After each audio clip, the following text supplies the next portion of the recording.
this is where Bear's hiding while Kiri's out. And he has like 3 or 4 places he hides.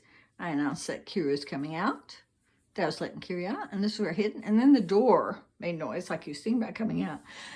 So he's thinking about it. Maybe he needs to use the bathroom.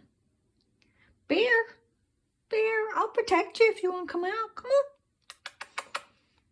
I hate to put Kiri up. She hadn't done anything wrong. It hadn't been that long. Bear, come on out. No?